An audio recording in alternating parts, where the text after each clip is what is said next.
Jadi, sekali lagi bahwa topik kuliah ini adalah judulnya, topik dalam pertanian cerdas. Jadi ini adalah mata kuliah, untuk, magister ilmu komputer, jadi untuk S2 dan kita melakukan perubahan di dalam kontennya. Sebelumnya memang di, program doktoral, sekarang, juga kita laksanakan di program magister, seperti itu. Dengan bobot SKS 220, artinya tidak ada praktikal, kemudian ini hanya 2 SKS sehingga 2 kali 50 menit, jadi ya sekitar 100 menit saja.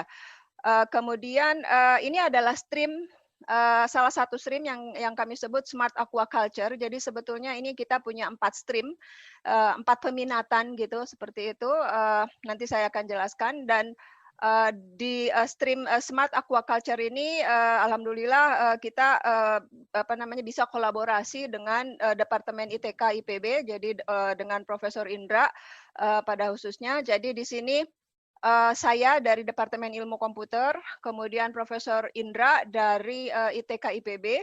Jadi kami di sini memang baru pertama kali, melakukan kerjasama dalam, perkuliahan, tapi ke depannya kami berharap bisa, melanjutkan kerjasamanya dalam bentuk penelitian, tidak hanya, dalam bentuk tugas akhir, namun mungkin juga bisa dalam bentuk kerjasama, karena kami berharap dari, kuliah umum ini bisa mendapatkan networking dengan masyarakat, seperti itu.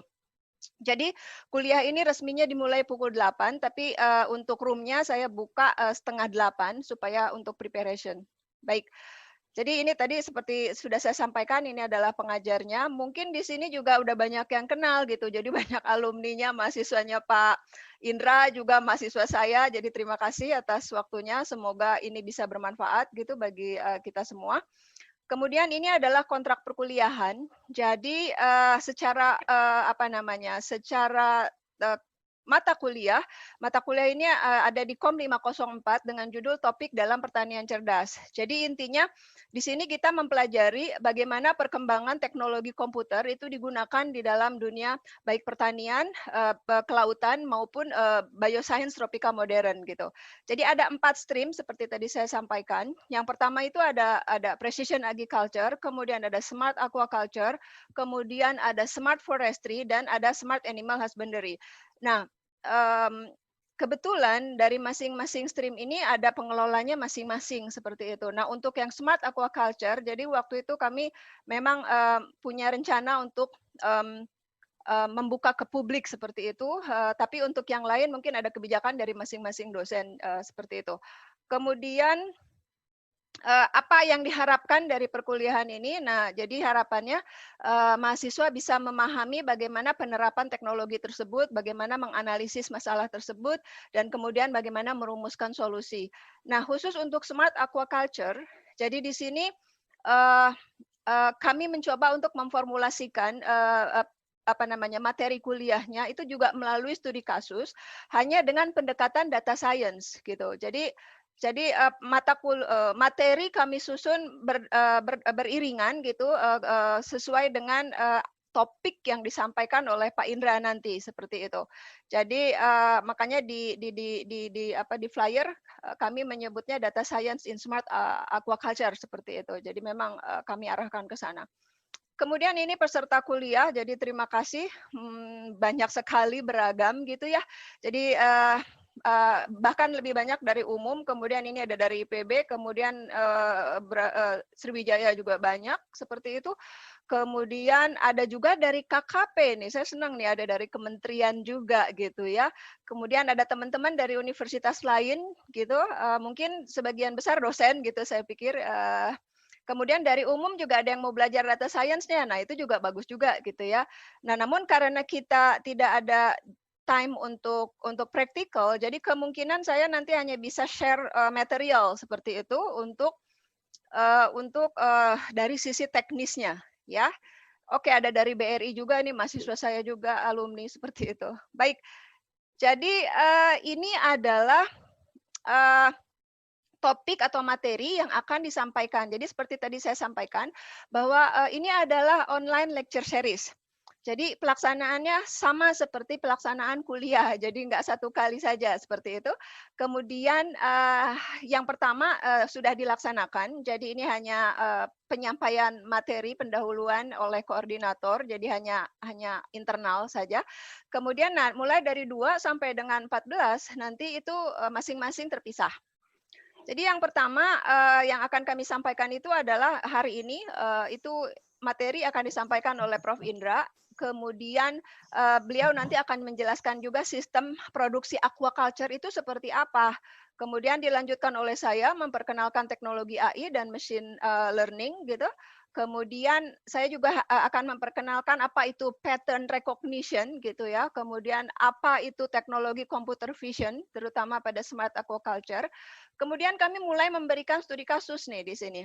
Jadi nanti Pak Indra akan menyampaikan bagaimana cara kita melakukan pemilihan lokasi gitu ya, pemilihan lokasi di dalam aquaculture, juga akan menjelaskan terkait dengan instrumentasi. Nah, di sini teman-teman yang juga mungkin tertarik dengan dunia engineering-nya, dengan dunia tekniknya, nah ini tepat sekali gitu ya Pak Profesor Indra ini juga banyak sekali pengalamannya dan juga banyak patennya loh gitu ya kalau saya lihat karena beliau juga banyak mengembangkan alat-alat atau instrumentasi.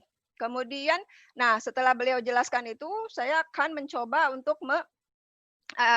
memberikan penjelasan bagaimana pemilihan lokasi itu bisa dilakukan dengan bantuan machine learning seperti itu.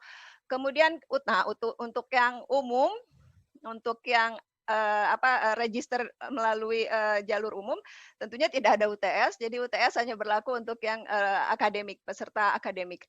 Kemudian, nah berikutnya adalah pemilihan benih. Nah, bagaimana caranya memilih benih, alat-alat apa yang diperlukan untuk pemilihan benih, itu nanti diberikan dan kemudian selanjutnya saya akan memberikan materi mengenai how to classify seeds gitu ya, pakai machine learning juga. Kemudian manajemen kualitas air, dilanjutkan lagi saya bagaimana memprediksi kualitas air gitu kan dengan pendekatan time series. Kemudian ada lagi manajemen kesehatan ikan, dan kemudian saya juga nanti akan menyampaikan materi teknologi deep learning untuk monitoring kesehatan ikan. Dan terakhir kita akan diskusi bersama. Jadi kurang lebih itu materi yang akan kita berikan dalam perkuliahan online series ini gitu. Jadi teman-teman yang nanti mungkin ada halangan tidak dapat menghadiri setiap minggunya, kami akan publish juga rekaman videonya melalui YouTube. Dan sekarang saya lupa untuk merekam. Oke, baik, saya lakukan pas kuliah. Mungkin itu. Dan di sini ada beberapa literatur yang nanti bisa dicek lah ya selanjutnya melalui rekaman videonya. Baik, mohon izin. Assalamualaikum warahmatullahi wabarakatuh. Selamat pagi semua. Alhamdulillah pada pagi hari ini kita dalam keadaan sehat walafiat bisa mengikuti lanjutan kuliah sebenarnya karena sudah diberikan awalnya pengantarnya oleh koordinator Ibu Karlisa. Namun sebagaimana disampaikan oleh Bu Yeni tadi bahwa mulai hari ini kita masuk ke spesial topiknya ya terkait dengan smart aquaculture. Nah, saya akan sampaikan pada kuliah awal ini terkait dengan sistem cerdas ya atau smart ini ya, smart system. Jadi dalam kuliah ini saya kira saya akan sampaikan sebagai berikut. Pertama, mungkin kita perlu ada penyamaan persepsi dulu ya tentang cerdas ini. Apa sih yang kita maksudkan dengan cerdas? Karena kemungkinan juga ada perbedaan makna dari kata cerdas ini. Jadi saya kira kita mulai dari situ saja. Kemudian setelah itu saya akan mencoba menjelaskan tentang smart system ya, perkembangan smart system, teknologi smart system ini dan tantangan-tantangan yang dihadapi saat ini ya, dan mungkin yang akan datang. Kemudian terakhir saya akan coba memberikan beberapa ilustrasi sistem cerdas ini agar supaya kita semua lebih mantap ya memahami sistem cerdas ini. Nah, kira-kira itu yang akan saya sampaikan secara singkat. Baik, smart ini kan awalnya ya, kata smart ini banyak mulai diperkenalkan di dunia manajemen sebenarnya ya. Di dunia manajemen juga ada lebih populer istilah smart ini di dunia manajemen, di mana smart itu adalah salah satu tools sebenarnya, manajemen tools ya, di mana para manajer berusaha merumuskan tujuan ya, goals atau objektif ya. Nah, ternyata kemudian ya apa yang dikembangkan atau apa yang dipopulerkan di manajemen ini juga sebenarnya inline dengan perkembangan teknologi smart itu sendiri ya. Jadi kalau kita lihat ya masing-masing poin dari smart ini ya, misalnya itu nanti harus spesifik, harus terukur, harus assign begitu ya, harus realistik dan harus berhubungan dengan waktu, ada time frame-nya begitu ya. Itu ada benang merahnya dengan sebenarnya apa yang akan kita lakukan di dalam pengembangan teknologi aquaculture ini. Ya, jadi tidak jauh beda sebenarnya apa yang disampaikan itu ya. Jadi kita gunakan istilah ini juga seperti juga orang di manajemen ya. Jadi tidak banyak berbeda. Nah, kemudian mana? Nah, kata smart sendiri atau cerdas ini juga ada istilah street smart ya, street smart. Jadi orang-orang dulu juga harapan anak-anaknya itu tumbuh atau berkembang menjadi anak yang cerdas gitu. Cerdas dalam arti bisa dengan cepat ya memahami lingkungannya gitu ya. Nah, khususnya kalau anak-anak di perkotaan itu kan hidupnya mungkin lebih menantang ya, lebih berbahaya begitu, sehingga mereka harus betul-betul bisa smart dalam arti bisa survive di lingkungan yang sulit itu ya.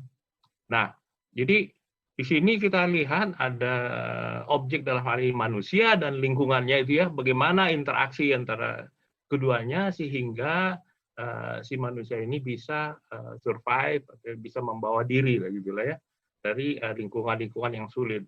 Atau dengan kata lain, dia bisa juga mengendalikan apa-apa yang ada di lingkungannya. Nah, itu kira-kira yang kita sering mungkin dengarkan gitu ya. Jadi ada orang yang smart terhadap lingkungannya.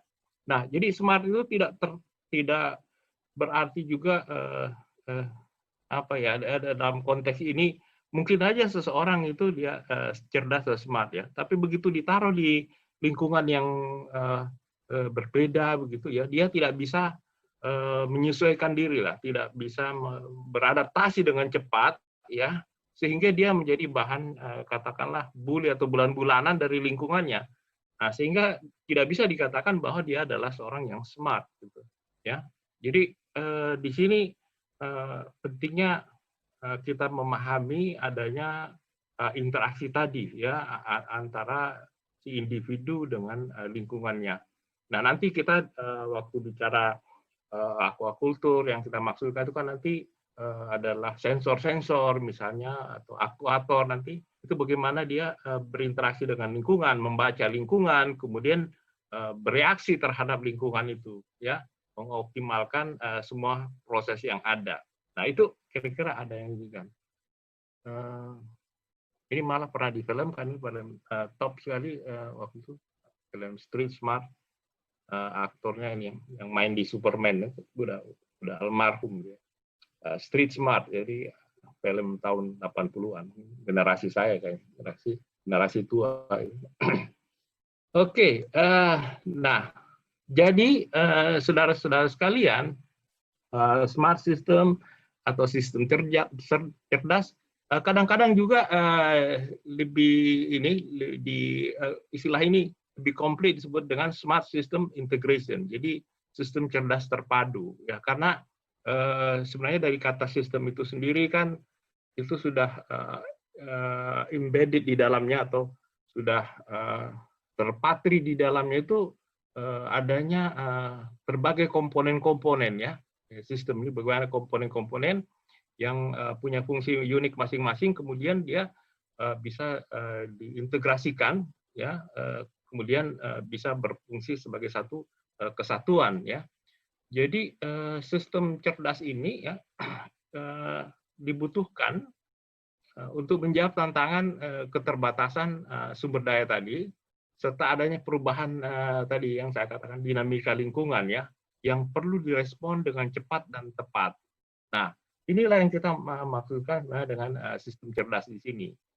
Jadi kita berusaha ada upaya-upaya optimasi sebenarnya ya, bagaimana sumber daya atau keterbatasan lingkungan yang ada itu nanti mungkin kita kalau di aquaculture biasanya oksigen misalnya menjadi salah satu parameter penting di situ ya.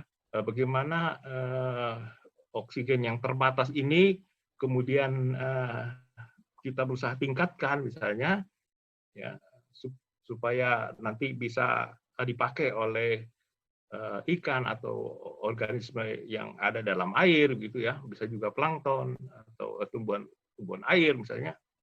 Nah, kekurangan oksigen ini kan bisa dimanipulasi ya, misalnya dengan memberikan kincir ya, jadi menambah itu oksigen yang ada ke dalamnya, sehingga yang terbatas tadi itu kita bisa penuhi ya, digunakan dikonsumsi oleh organisme tadi. Nah, tentunya kita tidak akan terus-terusan begitu mensuplai oksigennya itu ya, karena toh nanti buat apa gitu kalau sudah memenuhi apa kebutuhan organisme itu. Nah, karena penambahan oksigen itu yang berlebihan juga itu kan nanti ditranslasikan, diterjemahkan dengan penambahan energi misalnya. Kincir kita tambahkan banyak sekali itu kincir misalnya, nah itu kan dia jadi boros ya. Jadi banyak energi yang kita perlukan. Nah, padahal yang kita perlukan itu ada satu yang jumlahnya sebenarnya harus pas-pasan lah ya, sehingga tidak perlu itu ya misalnya.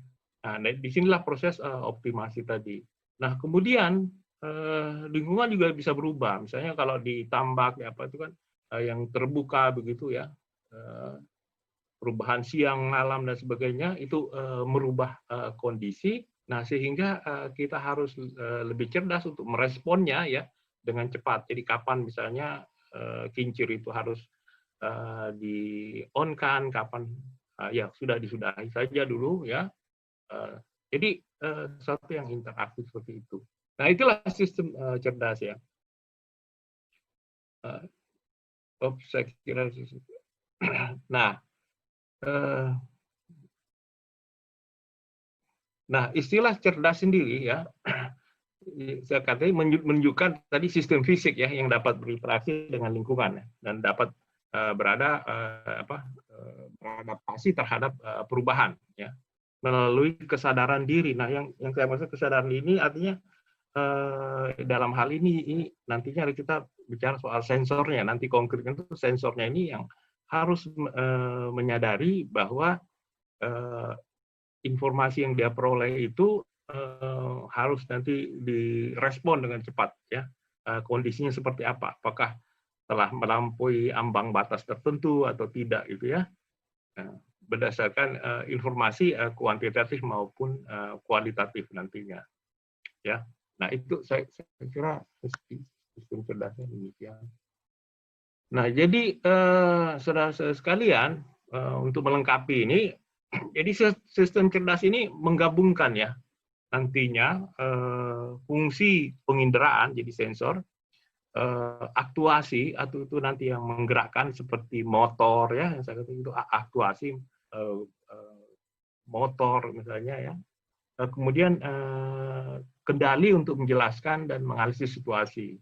Dan nanti ada decision making sini, pengambilan kesimpulan berdasarkan data yang tersedia. Jadi disinilah nanti mungkin bisa kita minta bantuan dari Bu Yeni atau teman-teman Ilkom itu ya, membuat satu algoritma ya untuk pengambilan keputusan atau decision making ya, kemudian memprediksinya ke depan bagaimana, sehingga mungkin kita bisa mengatur nantinya ya, apakah sistem kita itu kita jalankan 5 menit atau 10 menit ke depan gitu ya, dia tetap bisa di atas ambang nilai tertentu, apakah itu tadi oksigen, suhu, pH gitu, macam-macam gitu ya. Dan inilah yang kita lakukan ini. Nah, dalam banyak hal ya, kecerdasan suatu sistem itu dapat diatribusikan kepada operasi otonom. Nah, artinya begini, kita berharap nantinya ya, sistem kita ini sesedikit mungkin adanya intervensi manusia. Jadi semuanya dijalankan oleh mesin-mesin atau sensor-sensor ini ya, yang bisa dengan seketika mengambil keputusan begitu ya. Jadi berjalan secara otonom itu dengan sendirinya, dan efisien tadi ya dalam penggunaan energi ya, dan semuanya ini terkoneksi dengan suatu jejaring atau network ya. Nanti kita juga menjelaskan ya pada kuliah-kuliah lanjutnya itu bagaimana jejaring ini tidak hanya nantinya terbatas pada di lokasi tempat kegiatan budidaya ini dilakukan atau aquaculture ini dilakukan, tapi juga yang sangat remote ya, yang tidak terjangkau di situ, yang jauh dari lokasi begitu, itu tetap terkoneksi dengan jejaring. Jadi nanti kita akan juga menyinggung soal mulai dari wireless system, jejaring ya, cloud system, jadi macam-macam. Jadi artinya kemampuan jejaring ini itu sangat luas, tidak terbatas, tidak hanya di lokasi saja ya, antar satu komponen-komponen yang lain, tapi juga yang jauh ya, jadi remote gitu. Oke, nah saudara-saudara sekalian, dalam perjalanannya ya, pengembangan sistem cerdas ini ada yang klasifikasikan menjadi 3 generasi. Sekarang sudah mungkin ada juga yang menyebutnya sudah 4 karena memasukkan awalnya itu adanya proses yang sifatnya mekanik gitu ya. Tapi kira-kira seperti ini. Jadi pada awalnya di generasi awal itu kita memantau katakanlah status ya dari driver, penggerak dari komponen-komponen yang ada begitu ya, dan piranti yang multifungsi gitu ya. Pada awalnya sangat terbatas, kemudian pada generasi berikutnya mulai terjadi miniaturisasi material ya. Jadi semuanya menjadi kompak ya, jadi lebih efisien, kemudian ada mulai jejaring ya, sensor lingkungan walaupun mungkin masih terbatas. Kemudian generasi yang terakhir, katakanlah generasi yang ketiga, yaitu mulai masuknya fungsi-fungsi kognitif, artinya seperti AI ya, itu fungsi kognitif ya, kecerdasan penalaran gitu ya, masuk ke dalam generasi ini. Kemudian ada interfacing atau antar muka antara dunia maya dan dunia nyata yang nanti kita diskusikan terkait dengan cyber physical system. Jadi antara dunia fisik dan dunia maya bergabung menjadi satu. Itu generasi yang terakhir ya. Tetapi penjenjangan generasi ini ya saya kira banyak versi ya.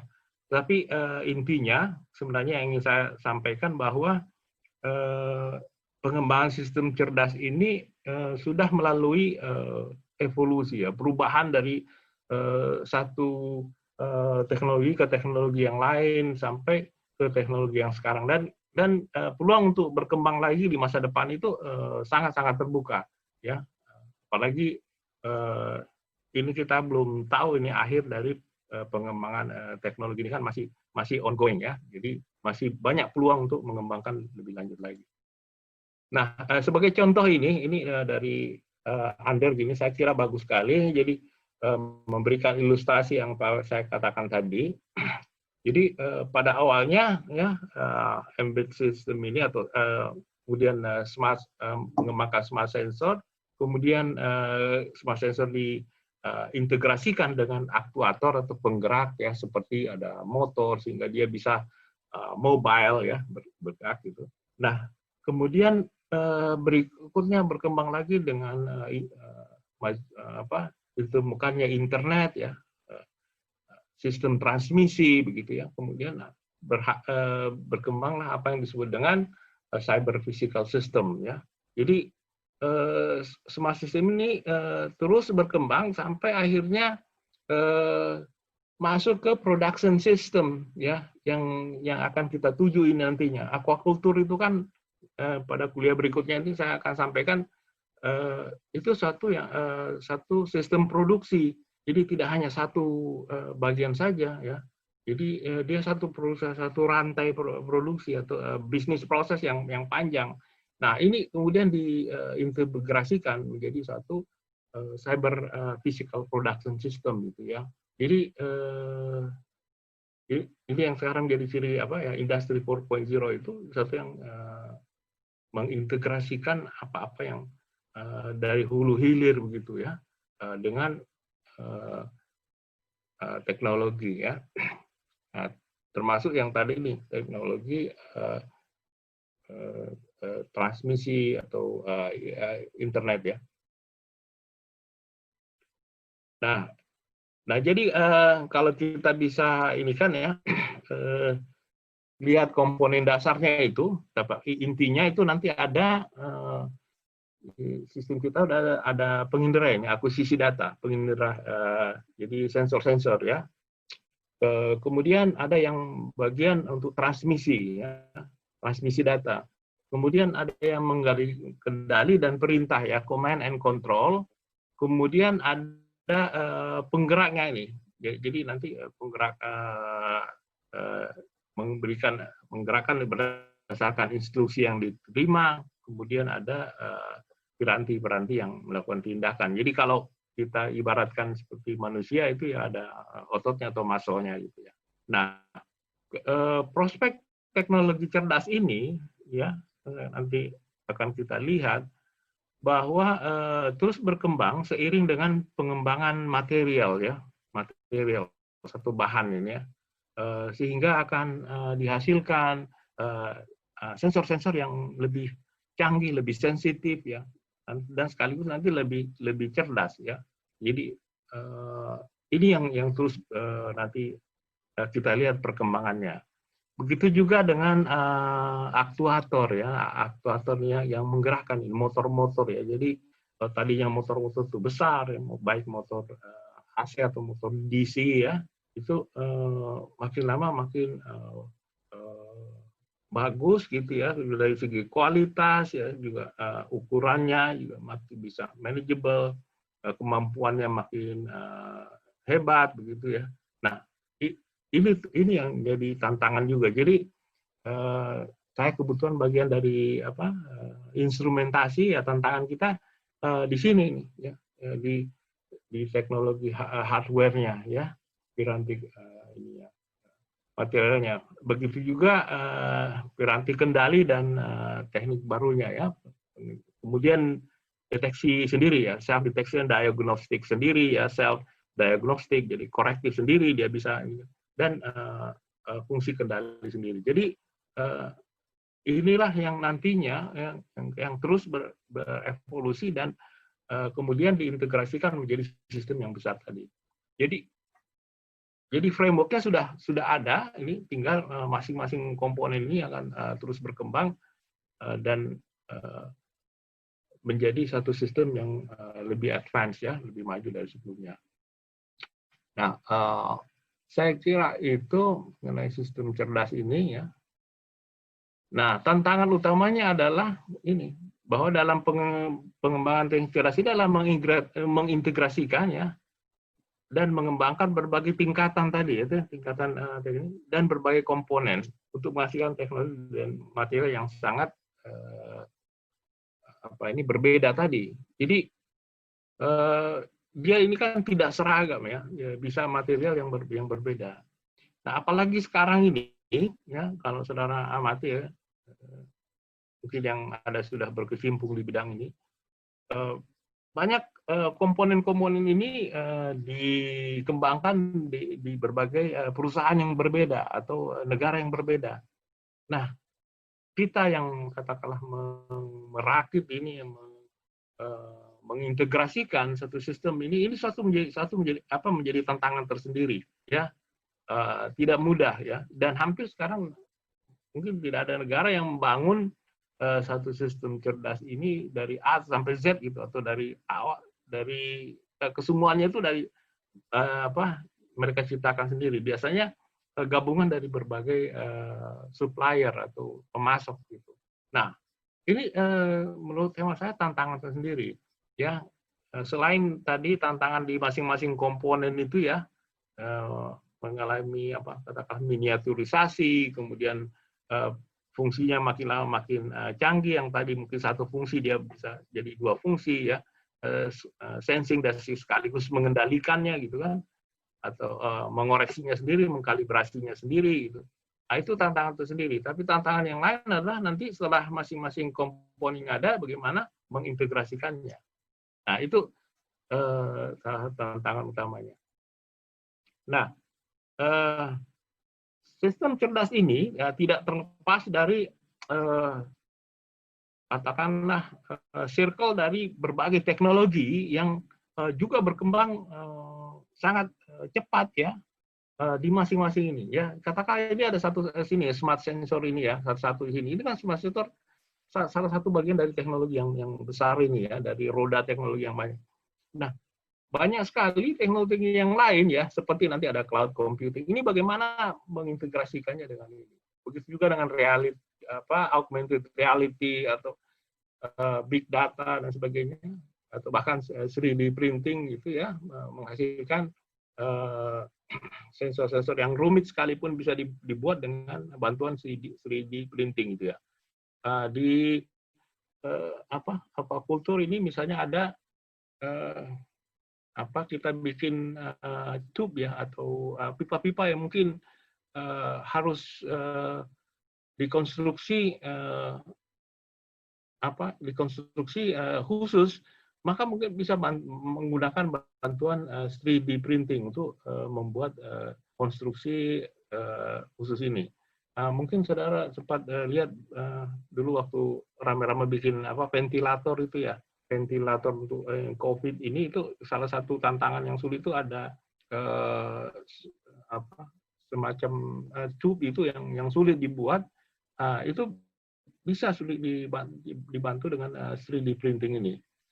Jadi teknologi-teknologi yang ada ini yang terus berkembang ya di circles of teknologi ini, itu nantinya ada berinteraksi dengan sistem cerdas kita. Artinya kita memanfaatkan itu ya,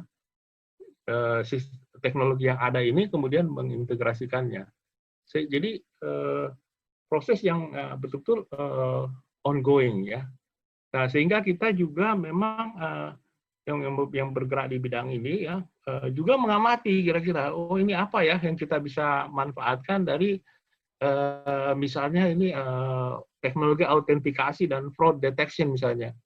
Mungkin ini kok apa ada ya hubungannya, tapi tetap aja kita coba, jangan-jangan ada hal yang kita bisa manfaatkan untuk autentikasi atau dari teknologi ini yang bisa kita incorporate ke dalam sistem cerdas kita ya. Nah, itu yang saya maksudkan. Jadi ini kita terus mengikuti.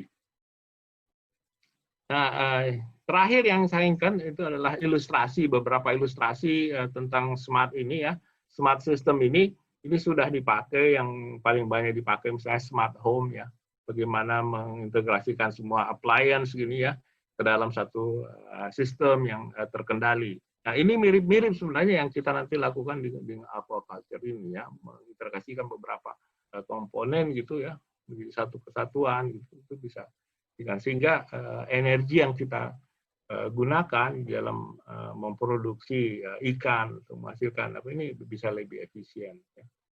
Nah, ilustrasi lain misalnya smart hospital ya, ini juga sudah banyak dikembangkan. Jadi smart system ini sudah hampir didiskusikan di semua bidang ya, dikembangkan di semua bidang. Jadi kalau sampai aquaculture juga tidak ini sayang sekali. Jadi perlu kita manfaatkan teknologi ini untuk memproduksi ikan dengan lebih efisien ya. Nah, ini juga smart grid ya, mungkin saudara sudah lihat ini untuk kota-kota besar ya, bagaimana istilahnya bagaimana mengefisienkan pemanfaatan energi itu ya pada waktu-waktu tertentu ya. Kapan memanfaatkannya gitu ya, yang di waktu yang terbaik misalnya ya. Ini untuk kota-kota besar sudah mulai banyak dipakai gitu ya, walaupun awalnya tadi katakanlah masih pilot project, tapi kemudian terus berkembang dan makin memasyarakat ya. Jembatan pun misalnya ini ya ada jembatan-jembatan yang saya lihat wah ini bagus juga, bagaimana smart bridge itu dikembangkan dengan sebenarnya lagi prinsip yang sama, ada sensor, kemudian ada aktuator nanti ya, jadi komponen-komponen dasarnya ada gitu, kemudian ada sistem katakanlah telemetri atau pengukuran jarak jauhnya ya, atau kemudian mentransmisikan datanya begitu ya. Jadi komponen-komponen dasarnya mirip persis ya, tidak jauh beda lah. Kemudian ada command and control center-nya dan sebagainya. Nah, untuk aquaculture misalnya ini yang sederhana begini ya, ada kita punya kolam misalnya fish pond ini, kemudian kolam ini kita ingin kontrol kualitas airnya ya, kemudian kita ingin kontrol mungkin lingkungan sekitarnya, kemudian ada power manajemennya ya misalnya ini. Nah, ini informasi ini kemudian dikumpulkan di data kolektor, kemudian dibikin jadi satu sistem cloud system untuk disebarluaskan ke klien ya melalui teknologi ASM dan sebagainya. Nah, ini yang sederhana gitu ya, seperti ini ya. Tentunya aquaculture sendiri nanti yang saya akan ceritakan minggu depan itu bisa merupakan sesuatu yang kompleks sekali. Dia mulai dari yang sederhana sampai yang kompleks ya. Tentunya ini sistem cerdasnya itu mengikuti dari kompleksitas proses dari aquaculture itu sendiri. Nah, ini seperti ini misalnya. Ini kan sudah mulai bahwa misalnya data stream yang amati itu cukup banyak, misalnya data lingkungannya itu ya, misalnya suhu, oksigen terlarut, klorofil gitu ya. Begitu juga nanti kalau misalnya dioperasikan di laut ya seperti mariculture itu ya, cuaca perlu diketahui, kemudian arus perlu diketahui ya, macam-macam. Jadi kompleksitas ini yang akan kita coba diskusikan minggu depan ya. Ya, sampai akhirnya sampai ke soal visualisasinya ya dan sebagainya. Nah, ini contoh-contoh yang ada. Ya, nah apa yang akan saya kuliahkan berikutnya itu nantinya adalah kita mulai melihatnya ini ya dari sistem produksi aquaculture itu, mulai dari seleksi lokasi ya, apakah ini nanti di laut, di di pantai, ya, di tambak misalnya, kemudian bagaimana konstruksi kolamnya, pemilihan benih, manajemen pakannya bagaimana, manajemen kualitas air, manajemen kesehatan ikan, ya, terus sampai nantinya ke pemasarannya. Nah, masing-masing ini ada, kita bisa lihat sensor atau instrumen yang digunakan, datanya seperti apa. Jadi kita lakukan nanti optimasi, kemudian juga analisis datanya itu seperti apa, sehingga dari setiap proses ini bisa efisien. Dan ini secara keseluruhan ya, sistem produksi yang lebih terintegrasi. Nah, nanti ada banyak data-data di sini yang akan saya dengan Bu Yeni akan berinteraksi, ya, untuk memberikan info terbaik tentang kondisi di masing-masing node ini, katakanlah demikian. Nah, saya kira itu Bu Yeni dan saudara-saudara sekalian yang saya sampaikan. Mungkin ada pertanyaan atau komentar terkait dengan pengertian dari sistem cerdas ini. Mudah-mudahan kita sekarang sudah punya persepsi yang sama, ya, apa yang kita maksudkan dengan sistem cerdas di aquaculture ini nantinya. Terima kasih. Baik.